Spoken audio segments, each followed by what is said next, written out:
There's the eyeballs. Hello. Is it okay if I talk to you with just my eyeballs? I feel like you need to see my face briefly. Okay, I'm kind of in the frame. We're just gonna work with this. Hi, friends. Hello, friends. Welcome back to my channel. I am uncomfortably close to you. And you're uncomfortably close to me. Welcome. Hi, hello. This is the first video you're watching of me. Hey. So I wanted to go ahead and create this video because I hate this.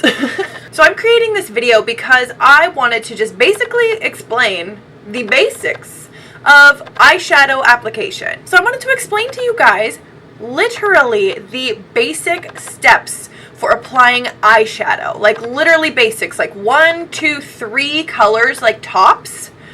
That's it. And how to perfect that look. So once you perfect that kind of application, then you can move on to doing all kinds of looks, because most looks start off with these basic steps. So first of all, I went ahead and did my eyebrows, because I always do my eyebrows first, and I use concealer as an eyeshadow base. So whenever I do my eyebrows, I like drag it down, cover my eyelids.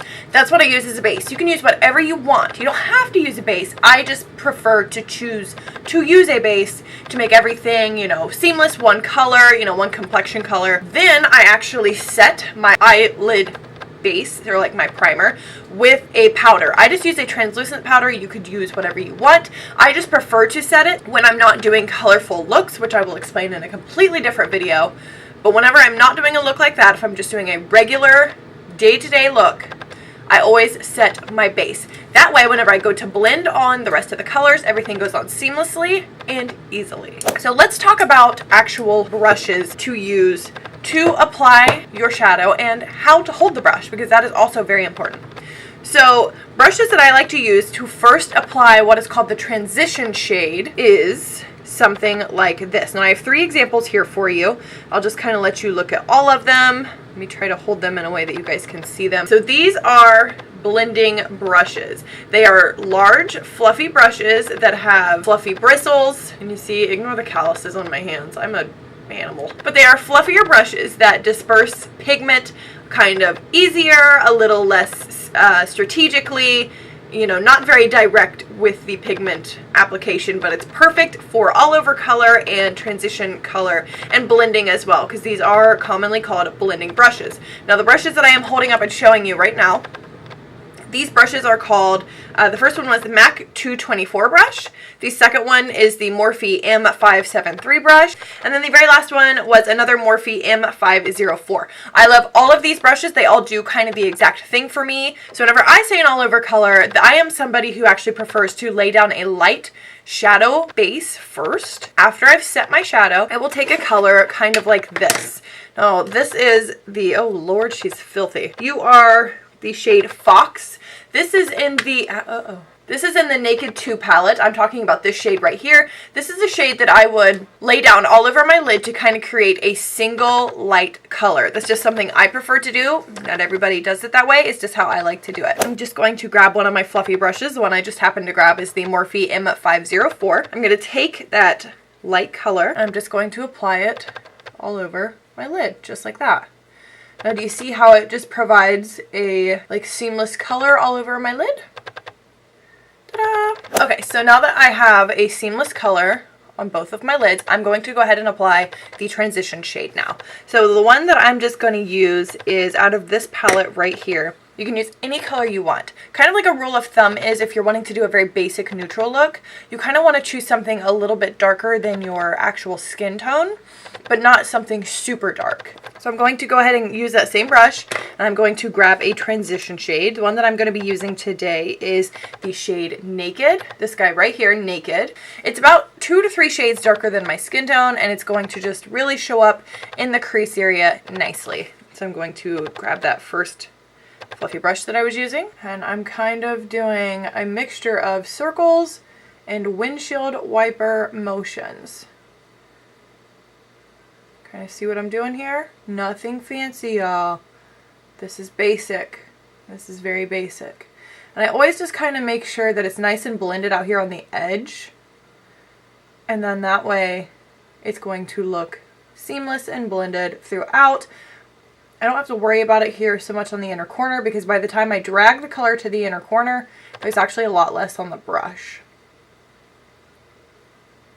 You see, I'm just focusing right in the crease area and a little bit above. You see, it's not a ton darker. There we go, a little bit of definition. So let me do the other eye really quick. All right, so next up, so now to apply a little bit of a darker shade. This is something that I like to do, and it's pretty much the most common form of eyeshadow application. You kind of start with your crease shade or your transition shade, then you add a little bit of a darker color to your outer corner, sometimes a third color, and that's kind of it. To apply the darker outer corner color, you want to use a little bit denser of a brush.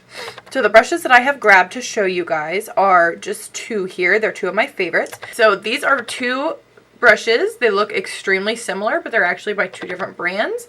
They are the Morphe M433 and the MAC 217 brushes. Okay, so you can see the bristles are packed a little bit more dense, still fluffy, but not quite as fluffy as our big blending brushes. That's kind of what we want to work with whenever it comes to adding the other shade. Now, whenever it comes to blending out the shadow itself, it's very important on where you actually hold the brush. Whenever you hold your brush up close to the ferrule, which is this thing right here, this metal thing, you have a lot less control and it can come off a lot patchier. So what I suggest, and what I do personally, is I hold my brush clear back here. So whenever I'm holding it clear out here and I'm doing these motions, I have a lot more control of where the pigment is going, and it's actually applying less pressure to the lid, so it's going to look a heck of a lot less patchy and a lot more blended. So that is my suggestion to you on where to exactly hold the brush. So now we're going to go in with a darker shade. I'm choosing this color right here. This was the original color we chose. I'm going in with this one now. It is just a smidge darker. Okay, so using that buck shade, I'm getting it on my brush, and I always blow off a smidge of the excess, and then I start in the outer corner, and I always start by tapping it on. Can you see the color being laid down? And then I start to do my blending motions. Same as I did before, and then I will eventually drag it across. Drag it on the lid just a little bit. You guys see that? See how simple this truly is? And then what I always do once I have that blended in there and kind of like the deep, or you know, I have the color to the hue that I want it, I will take my original blending brush and I will just kind of blend the top.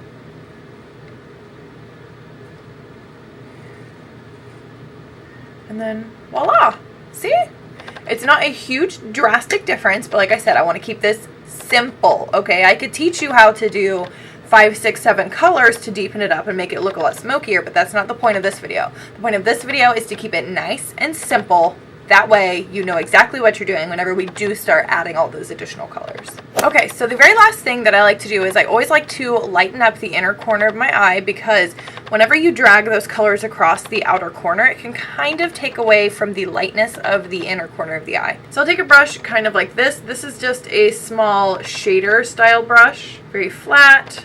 And then what I will do is I will take a very light shade. Okay, so something that's really beautiful for the inner corner is something like these. Virgin and Sin, even Sidecar you could use. Sometimes I just take a mixture of all of them. Pick whatever color that you like. I stick to colors like this just because it's very simple and pretty and it makes it look like it's a little bit more difficult than what it actually is. So I'm taking a little bit of Sin on the brush and I just kind of pat it and drag it on just like that. And I keep it on the lid. Just like that, nothing crazy. And I'll dab a little bit in the inner corner. Then a little thing you could always do if you feel like some of the darkness of the outer corner was taken away, is go back in with that denser brush that you used. I don't ever add any more product unless I absolutely have to. And just kind of blend over it again. Now the very last thing that I always do is I highlight my brow bone. So I'll pick one of these brighter colors that I just showed you. I'm going to use Virgin. See this guy right here? I've already got the pigment on the back side. Then I take this brush, I go to the highest point of my brow bone, and I'll pat it on and drag it out just underneath of the brow. Just like that. As I go back with the original fluffy brush, the original blending brush, I'll add any product at all, and I will go and I will just blend everything up here. Sometimes that highlight can be a little too much, and I just blend. Do the same thing over here. And guys, that is as simple as I can make it. Now, this is not a very dark look. It's very natural. It's very subtle. You can always make it darker by choosing different colors. Absolutely. You can even add more colors, like I said. But today, I wanted to keep her simple. I wanted to make it very, very, very basic. And I think that's what we accomplished here today. So, I hope that you guys have thoroughly enjoyed this tutorial. I will finish up the rest of my eyes to kind of let you see the final product. And I will be right back. Ew. So I added a few extra things to this eye look to make it look a little bit more put together, but you do not have to do that. You can always skip these steps. You could literally just stick with the shadow. Whatever you want to do, honey, it's your eyeballs, so you do whatever you want. That's kind of it. That is the whole tutorial.